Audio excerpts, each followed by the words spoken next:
Welcome back to my channel, and if you're new here, my name is Sylvia and I make videos on planning with the occasional review. Planning has always been my way of working out problems and solving the day-to-day issues in my life. Join me as I experiment on how to best tackle projects, figure out how to stick with habit tracking, and celebrate the wins, both big and small. So grab a cup or a glass of whatevs and let's get on with the video.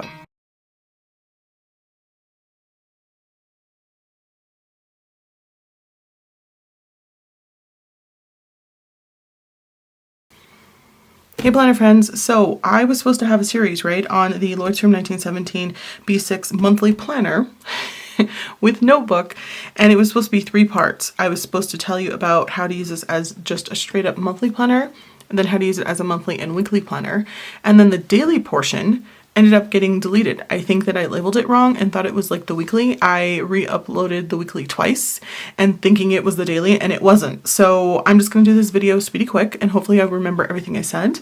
And it's also going to be a review of a new notebook that I've never had before. So we will get to this part in a minute. I am currently housing all of this in my, I always have to look at this, Filofax Classic Croc. This was a ring notebook planner, and I took out the rings and I talked about that. There's a video online that you can watch for this specific planner. It was pretty easy peasy, and nothing got ripped or torn or anything like that, so it looks still really nice.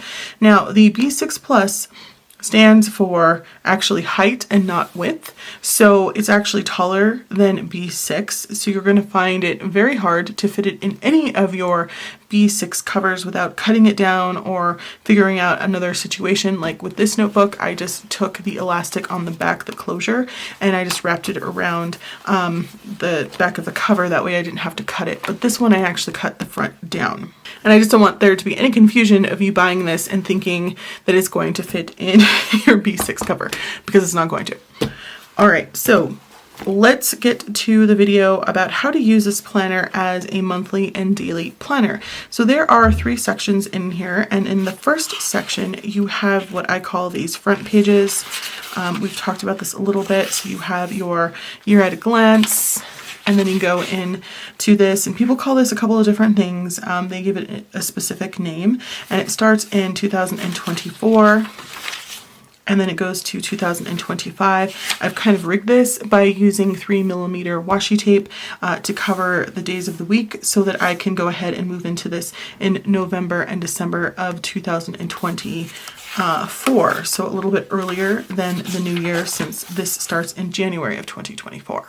And then we go into the project pages. So this is very light and kind of small, and I've mentioned that before, so it can be hard for some people who have issues with, you know, seeing tiny light font. This might not be for you, but this is really awesome. This is where you can make Gantt charts. Again, this starts in January of 2024, and I wanted to move into it early, so they give you also 2025. So I just took November and December of 2023 here, and I just blacked it out again with washi tape. I hope I said that this was 2023. If I didn't, I apologize, but I just wanted to move in here a little bit early. Then we go into the monthlies, and I've already started this because of course I already filmed this video, but don't worry, I will start to talk you through a setup in my next video. So this has 16 months in it. So it has the full year of 2024, 2 months before the new year, and then 2 months after the new year. And I have talked in depth in the other videos about how I would use these monthly pages. So this video is just going to be straight up about how you would use it as a monthly and daily planner. I'm gonna have to move to about page 8 since I've already started to use this planner. I know. Okay, so in the back we have 139 pages, as you can see there, and they are dot grid in the back. So this is really great for project pages, which is what I think I'm going to be using these for. Now, if you wanted to use this as daily pages to go with your monthly section, I believe you would have to break it down into thirds, and I can't remember how many pages, if any, that leaves you in the back because I forgot to do that math. I did in the first video though. So yeah, you would have to break this down into thirds in order to use a section per day for 365 366 days of the year. I cannot guarantee that I'm only ever going to use a third of the page, so that doesn't really work for me, and it might not work for you. Some days I probably won't even plan, maybe even for a whole week. And that gives you some extra space, but it's not something I personally recommend because I also wanted to have some collections in here. That's when, dun dun dun, the companion notebook comes into play. Now you can use a companion notebook with this planner in any size and any style that you want. If you want to go with like a dollar spiral bound notebook from the dollar store, you can do that. I just chose to use something similar in size because I wanted to fit them in the same place. I absolutely have a problem and the struggle is real with trying to open too many planners. And I think I might have that struggle again in 2024 because I just got a Hobonichi. I know it's Haley's fault. Anyway, I just wanted to keep this in the same place because it's really hard for me to open a bunch of different covers and things, and I'm more likely to use them if they're in the same place. So that meant trying to get something similar in size. So Leuchtturm also has a B6 Plus notebook line. It is only in soft cover, unfortunately, which means it's going to be less pages. I use the, hold on. Sorry, I thought I had an A6 Leuchtturm right next to me, and I guess I don't, so there's that.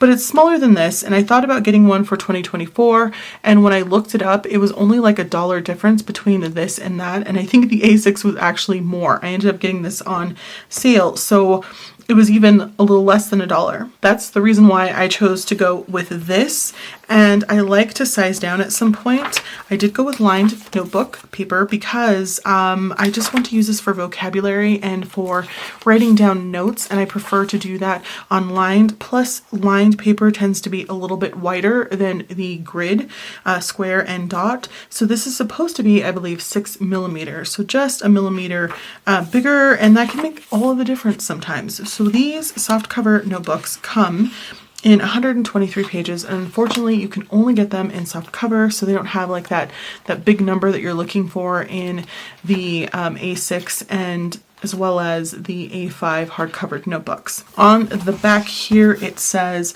that this is 123 pages. There's a table of contents, 8 perforated sheets, expandable pocket, 2-page markers. So we have one that's always the really cool striped one, and then the solid one. These are kind of skinny mini, and I wish they were a little bit thicker.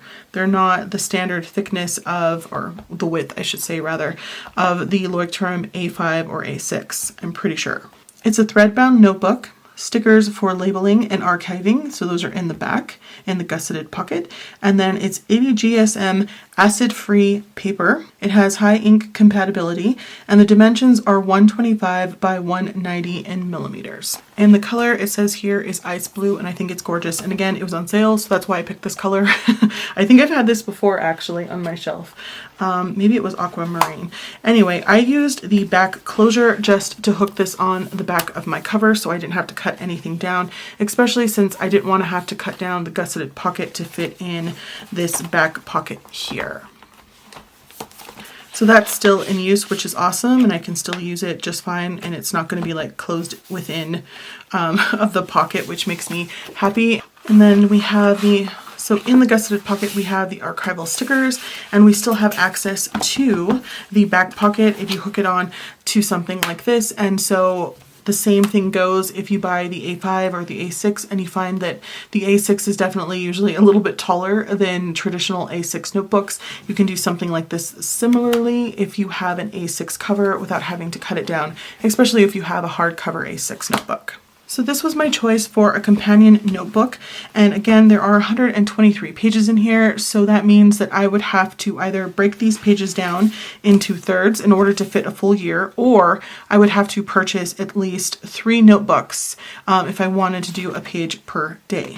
The beauty about these notebooks is that they are readily available on their website as well as on Amazon's website, so you don't have to worry about buying them all at once. Although if you are trying to budget away your planner needs and notebook needs for the year, you could certainly do so. And they do come in different layouts. Like I mentioned, this is 6mm lined notebook, but they do come in 5mm dot grid and square grid, and then they have the blank.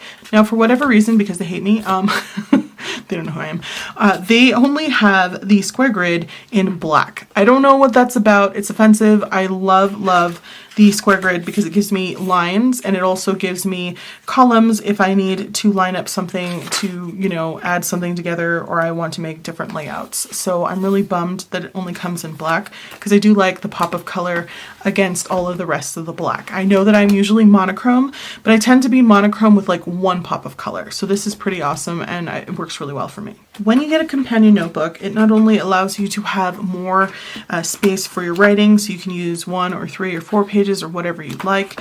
It also allows you to use these back dot grid pages. Like I mentioned, I like dot grid or square grid to line things up to make different layouts.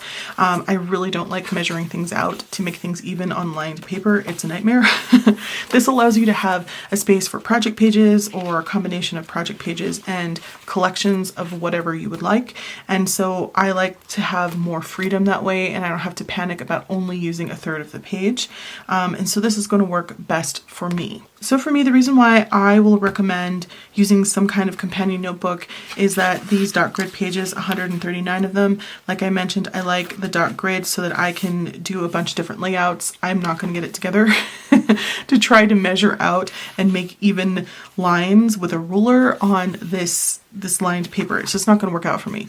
So I prefer to use something like this for my project pages as well as any collections that I have. And the back of these pages are perforated as well. I don't know if it's the last 8. I probably mentioned it in the other video.